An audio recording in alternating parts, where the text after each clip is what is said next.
Hello, my little strangelings, and welcome back to another Ghost Bite.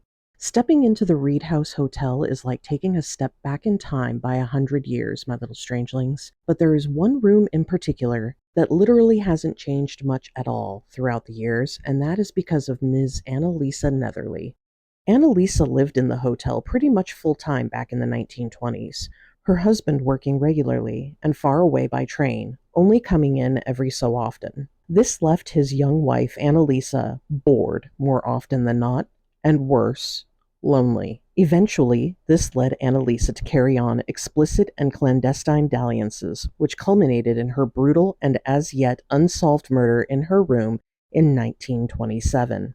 Her body was discovered in the bathtub, her throat sliced to the bone in a near decapitation via a straight razor. She lay in the tub for a day or two after she perished, and it being 1927, and the FBI having just established its identification division only 3 years prior in 1924, there honestly wasn't much to go on. I firmly believe that it being 1927, Annalisa an unfaithful wife, and her husband being a rich man of some influence, the investigation was likely cursory at best, and Annalisa was all but brushed off and forgotten. No wonder she's angry. It wasn't long after her passing that paranormal activity took root in her former suite of rooms behind door 311. The activity was so bad, in fact, that for many years the Reed House just didn't rent out the room. Fast forward to today, and rather than avoid any mention of a haunting, the Reed House rather leans into it. If you're staying at the hotel, you can book a tour of Haunted Room 311, which is what I and my partner Cassidy did last year for our third date. We went on tour of room 311 with another couple, who were, in my opinion, being much too glib about the whole thing.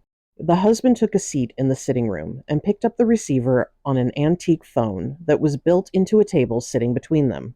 His wife then made a scoffing sound and said something to the effect of, "You know she's going to be mad at you for fucking with her phone." We, all five, him, her, myself, Cassidy, and the tour guide, laughed this off to a degree, but it would seem the sixth presence of the room, Miss Annalisa Netherly, would soon have something to say about it. The tour guide directed us into the suite's bedroom, and no sooner had all of us crossed the threshold from the sitting room into the bedroom, and the tour guide drew breath to begin speaking again, than he was swiftly and decisively interrupted by the room's actual phone ringing. I went with him back into the sitting room, where he picked up a phone sitting on an old-style buffet against the wall directly behind the chairs with the antique table phone. He answered, "Hello?" Then, with a puzzled look and a "May I?" from me, handed over the receiver. I put it to my ear, and nothing but an empty silence was on the other end. No voice, no static crackle, no dial tone, nothing but empty, clear silence. The rest of the tour got a bit awkward and heavy for a bit after that, but by the end had regained its sense of levity. Upon returning home, Cassidy and I carefully combed through every bit of footage, every piece of audio accompanying said footage, and likewise we pored over every still photo, looking for any other anomalies to accompany our experience. We did find something a bit curious in this next clip. Did you see it? Let's look again, this time directing your attention to the mirror on the left-hand side of your screen. It's quick. Okay, one more time, and let's zoom in. And one final look. Let's slow it down. What do you think? For more stories about Room 311 and the Reed House, you should really grab mine and Matt's book, Paranormal by Region, East Tennessee Edition. But for now, let us know what you think about this clip in the comments below.